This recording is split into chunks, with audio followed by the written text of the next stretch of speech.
You've heard many different testifiers come up and address the issue of the Mauna Kea Access Road. Yes. You came before this committee, gave us basically a presentation about it. End of your presentation resulted in the DOT has jurisdiction over the road, and then we had a very lengthy, in-depth conversation, and much of the testimony that you've heard relates to that. Also, at Kui, Ohale, and Kamuela, one of the subjects, of course, several beneficiaries talked about the road. You had stated in one of the beneficiaries who had suggested setting up a toll booth on the road that would have to go to the State Department of Transportation because it's in their jurisdiction. Give us an update on the road and where we are in regards to that. Mauna Kea Access Road? Yeah. Okay, so Mauna Kea Access Road, as far as the department's operation of the road, we are not operating the road. The department's position is that Mauna Kea Access Road, the road, again, because we're going to get into the conversation, the pavement and the road is under the operational jurisdiction of the Department of Transportation. If you look, I think you'll find that it's actually in its inventory. Okay, the land under the road still belongs to the Department of Hawaiian Homelands.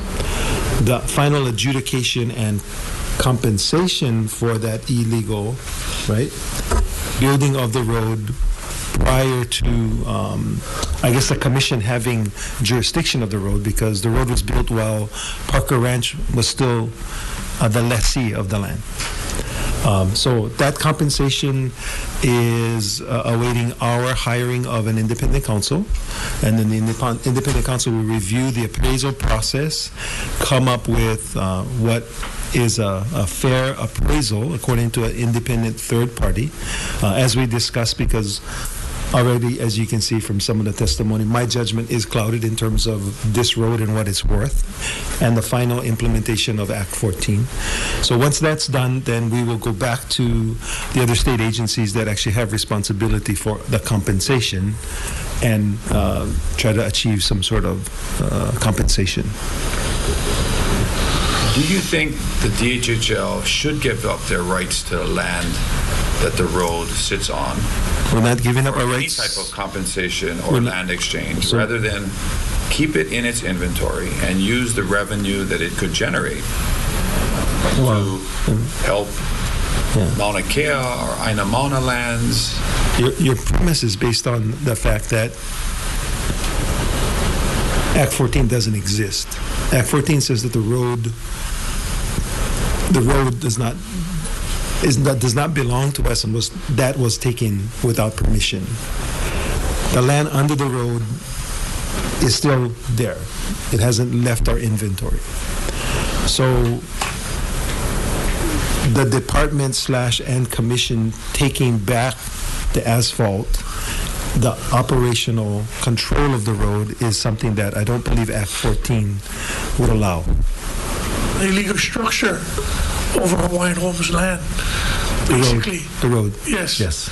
So what is the timeline of removing that road on the Mauna? So 1995, 1996, when the legislature passed Act 14, it basically said the road belongs to DOT now, the land underneath still belongs to us, and you have to pay DHHL compensation. That compensation has been almost 30 years, has not been completed.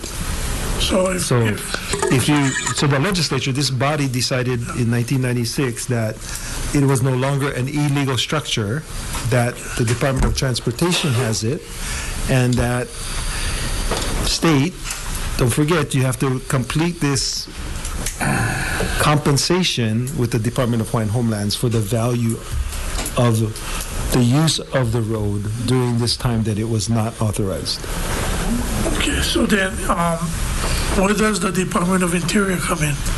Because you're talking about private people coming in and appraising the road. So my understanding is the Department of Interior, because this occurred prior to the rules that the Department of Interior had in place or has in place now, which governs land exchanges, those rules don't apply. They didn't exist in 1995, 96. So for me and you, if we don't make things right in 30 years, don't you think everything that was set in 1996 going forward should have been voided?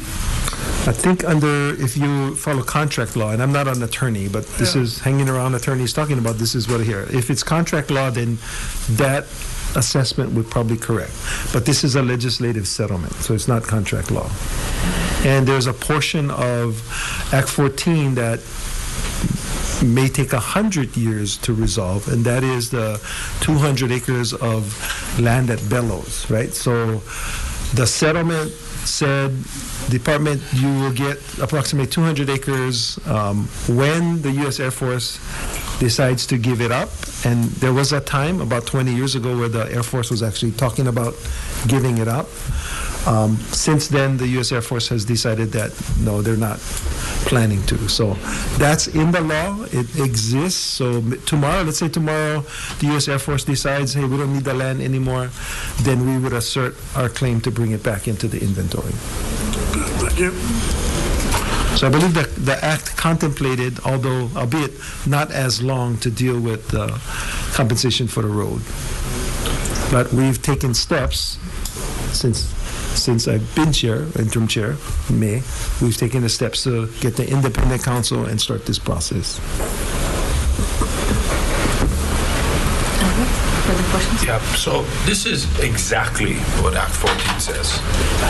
And I quote, "The initiation of a land exchange to remedy uncompensated use of Hawaiian homelands for state roads, claims, and highways." A land exchange. Act 14 doesn't say monetary compensation.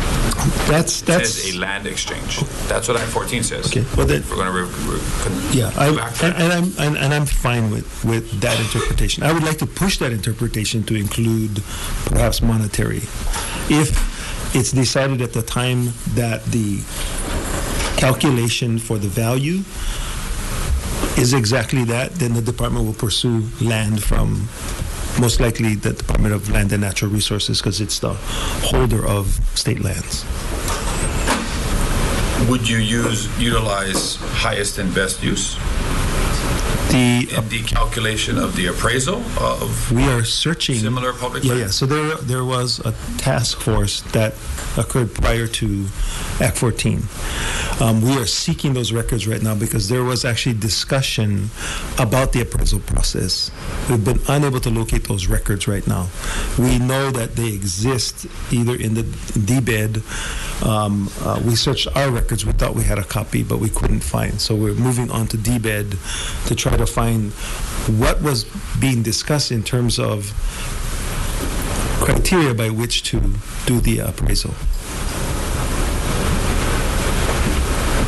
Okay. Yes.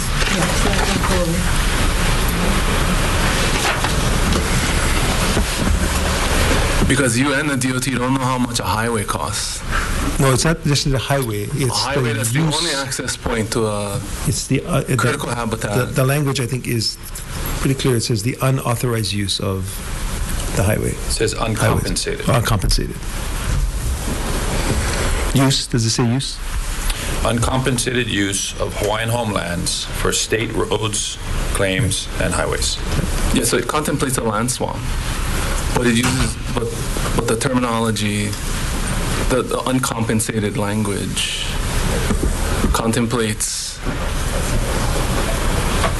a scenario where a land swap would take place not for like acreage or for like zoned land, because it's conservation land. Right.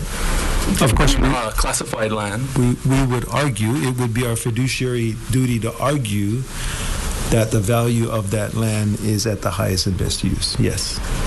But it'll be difficult because they're going to say it's just a highway, right? But then our argument will be, well, what if it wasn't? The value of that parcel should be, well, that the compensation contemplated by the state in exchange for the Act 14 settlement should be based off of the highest and best use of the land, which is as Not a state necess- highway connecting the public as the sole connection point to Mauna Kea.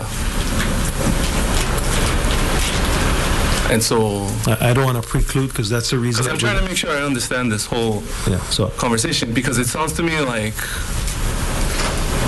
aside from the fact that there's no timeline requirement that was put in place in Act 14, this whole issue of compensation, land swap, all of that, from the department and the commission's perspective, should contemplate this question of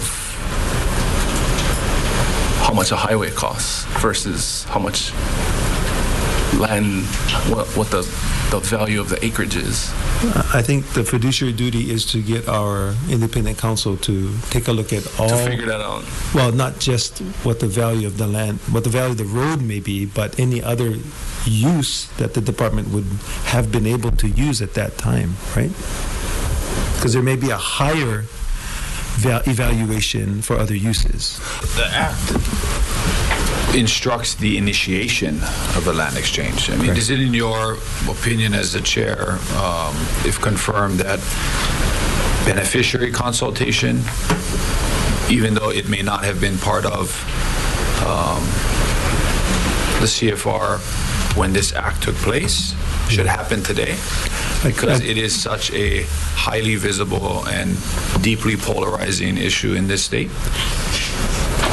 Yes, a beneficiary consultation, I think, is something that is appropriate at the time, I think, when the evaluations are completed, right? I think the question that you're asking is, do we do beneficiary consultation in hopes that we can open up Act 14? And I don't think that that's proper. You know, roads and highways that have Been built with- illegally taken out of and used out of the trust without. Same thing there. So the top, the asphalt on top has been illegally taken, right? We're looking at the compensation for the operational control of the road. The land under the road in all these places still resides with the inventory of the trust.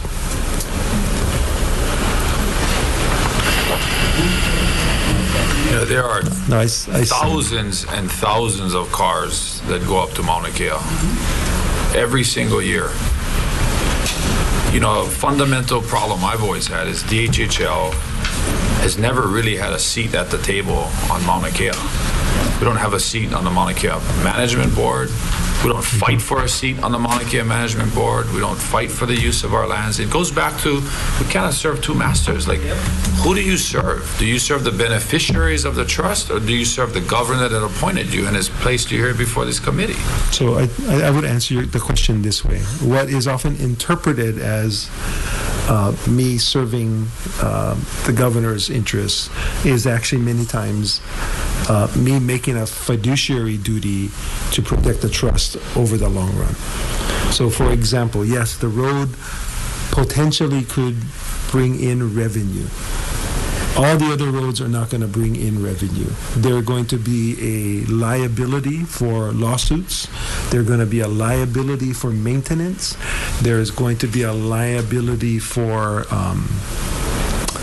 third-party actions against the department. So when I look at, right, and when the commission considers, because we've had the discussions, the risk to the long-term existence of the trust for taking back these roads, as you're suggesting, from a fiduciary standpoint, doesn't balance out. And that's not just my decision. I mean, that's the opinion of many commissioners. I personally want to be on record that I don't think the commission or the DHHL should ever relinquish control of the Mauna Kea Access Road. Okay, so And this is why. Of the 203,000 or so acres of the trust, like 60,000 of those acres is what? The Aina Mauna legacy lands, some of the most beautiful lands that we have, koa forests, bird habitats, and we have an ecological disaster that is every day getting worse and worse there. Thousands of acres of gorse, and we've talked about this, is is going to ravage that whole area. And we need resources to do that. We need funding to do that.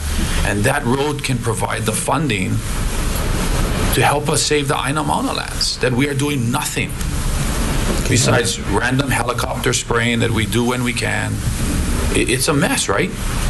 Are we in agreement with that? That gorge is a big problem. It is a huge challenge. Most people in this room don't even know what gorge is. I agree. But I know what it is. You know what it is. It is a huge challenge, and especially when Massive challenge. especially we don't have funding. And I agree. We don't have funding. Right. I don't Where necessarily. would the funding come from? The road. It could. It's just something to contemplate. We can have further discussions about it, but Sure.